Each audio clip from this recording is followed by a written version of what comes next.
We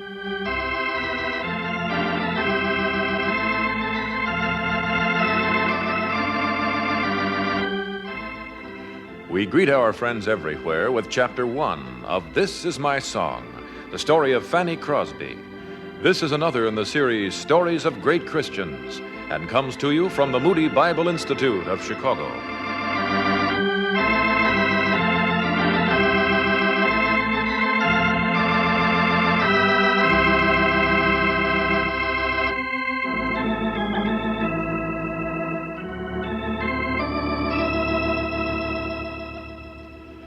The United States of America was still a new nation in 1820, and opportunity was boundless for men and women with enthusiasm and imagination.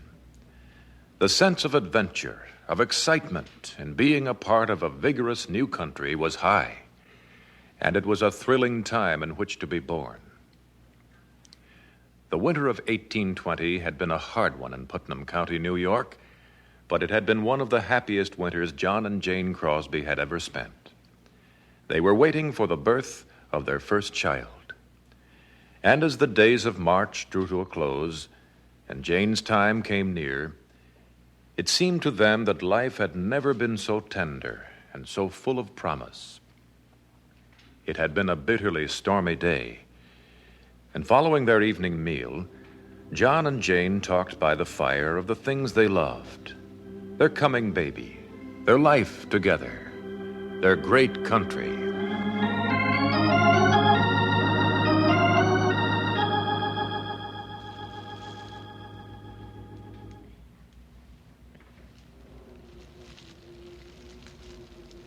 Comfortable, Janie? Oh, yes. It's been a terrible day. Oh, I know. I hope we don't have to go for the doctor tonight. Jane, do you think we will? I don't know, dear. He said any time. I wish we were closer to your mother, Janie. She'd be such a help. Well, we've got Mary next door. But I wish Mother could come, too. Then Grandma. Oh, that grandmother of yours. Wait till we tell our son about her. Or our daughter. Or our daughter. Imagine an old lady like her, 82 years old, riding horseback from Putnam County here to Cape Cod. I know. We all thought she'd kill herself. And half the way, they're not even cleared. Well, I suppose there'll be roads everywhere by the time the baby grows up. Likely. But I want our child to know the kind of stock he or she comes from. It's good stock. It is that, John. We don't have a lot of money, but we have a good name. Like Simon Crosby, one of the founders of Harvard University. Yes, and his son Thomas graduated from Harvard in the 1650s. And perhaps our child will do the same in the 18-somethings. Oh, wouldn't that be wonderful? And we must tell our child that when the flag was shot from the hands of General Warren at Bunker Hill, a Crosby retrieved it and held it high. I think we're getting carried away. Nonsense. John, dear, now please be calm. Remember, God is caring for us. What? Dear, since supper, I've suspected that this little Crosby's about to be introduced. Oh, Jane, I'll get the doctor. Now, Janie, lie down. You all right? Where's my coat? Please, John. Now don't get excited. Wear your muffler. And, John, tell him not to be too long.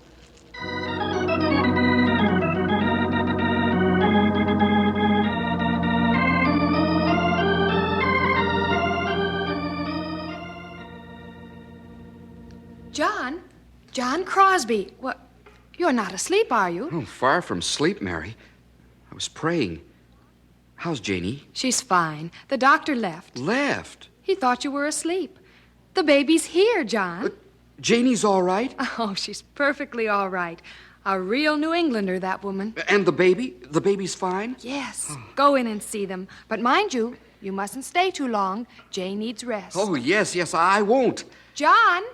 Oh, for mercy's sakes. John! Yes, Mary. Well, what is it? Don't you want to know you have a daughter?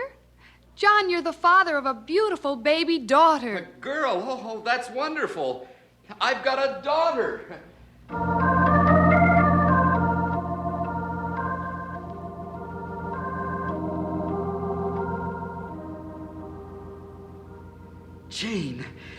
Janie, darling.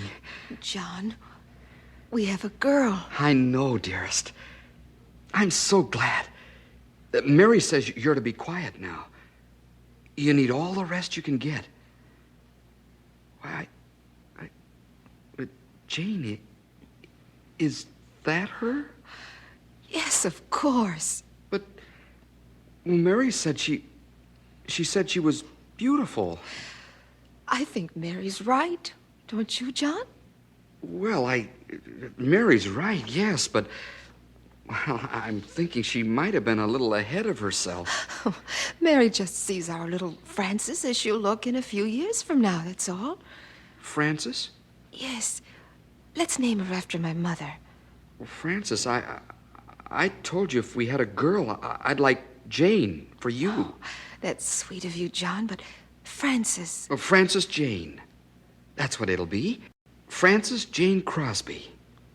That way, we'll both have the name we love. Do you like it? John, she's a she, not an it. No, I mean the name.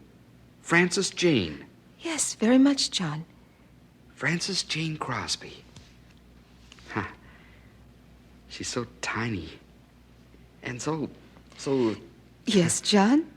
Well, as Mary said, she'll be better looking when she gets a bit older.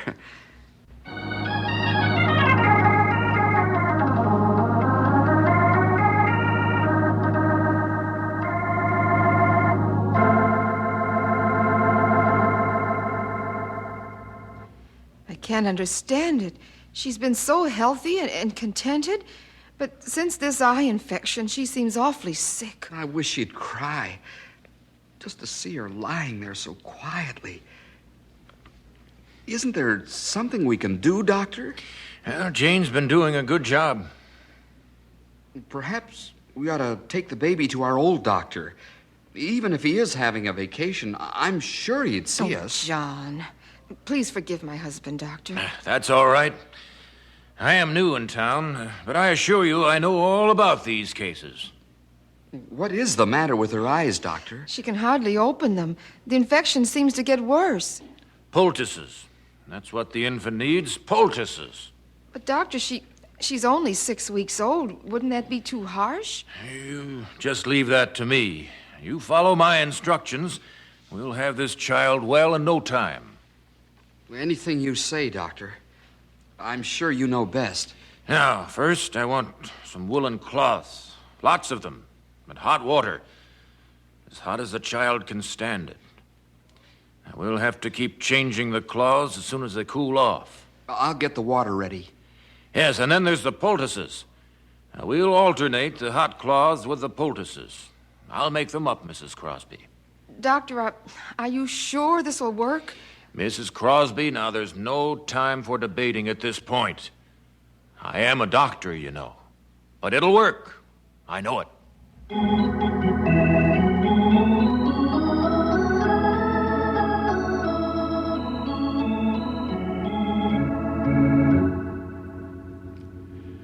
The baby's anxious parents took turns in caring for the tiny child. They soaked woolen cloths in hot water and spread the cloths with a thick paste.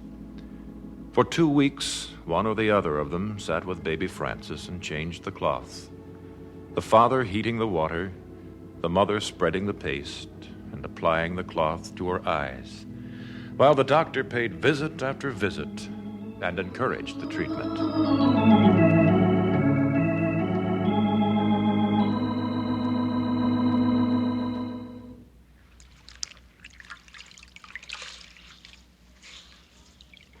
Doctor, have you another cloth ready? This one's cooled off. Right here, my dear. Thank you, Doctor. I don't see how she can stand so much heat. It's helping her, that's why. And she's a good baby. Well, I hope you're right about what to do, Doctor.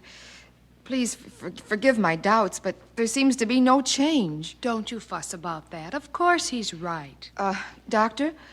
Yes? When can we stop with these poultices? It's been 2 weeks now. Oh, another week at the most. But until then, we've got to keep it up. Another week? That's all. Just a few more days, and your little girl will be all well. Think of it, Mrs. Crosby. Your little girl well and happy? Yes, I am, Doctor. I've thought of nothing else these past days, and I've prayed so hard. I've prayed that God will save our girl. You just wait and see. In a few days, her eyes will be all cleared up.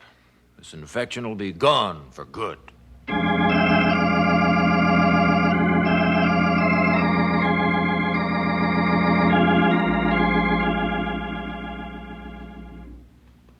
Well, the eyes do look better, Doctor. That awful redness is gone. Of course, of course. Oh, Doctor, you've cured her. I had no doubts, ma'am. Fanny, my wee little girl. Turn your head. Just a minute here, Mr. Crosby. John. What's the matter? Look, John, I can move my hands right before her eyes, and she doesn't even blink. You must be mistaken. No, look. Now, Mrs. Crosby, I should have warned you that sometimes complications can occur. John, Fanny can't see. She can't see. John, she can't be blind. No, Jane. I was sure I could help her. Blind? It can't be. Our little baby, blind.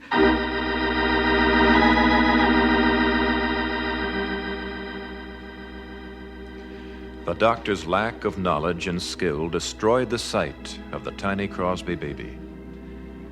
And when it became known that the new doctor was responsible, the physician was forced to leave the community. But that didn't give sight to the tiny child groping in a dark world, and the doctor's departure was little comfort to the heartbroken parents.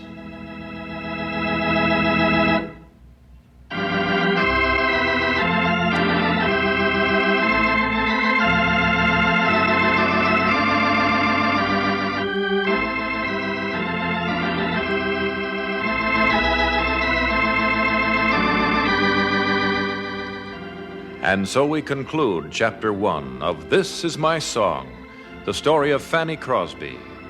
This is another in the series Stories of Great Christians, and comes to you from the radio studios of the Moody Bible Institute of Chicago.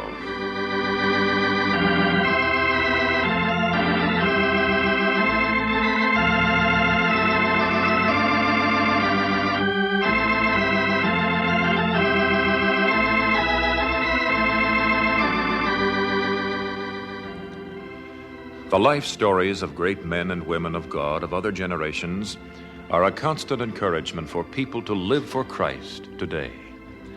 That's why this station brings you the dramatized series Stories of Great Christians, Mondays through Fridays. Based on the best biographies available, the scripts are written by well-known authors and produced at Moody Bible Institute in Chicago. Naturally, a great deal of time and effort goes into these programs, but the comments of our listeners lead us to believe that these series are worthwhile. If you appreciate stories of great Christians, we'd like very much to hear from you. Perhaps you prefer to hear stories from certain periods, like Reformation times, early American, or modern. Or perhaps there's a certain individual whose life you'd like to hear portrayed. Your commendations and criticisms will help us very much in determining what stories to dramatize in the future.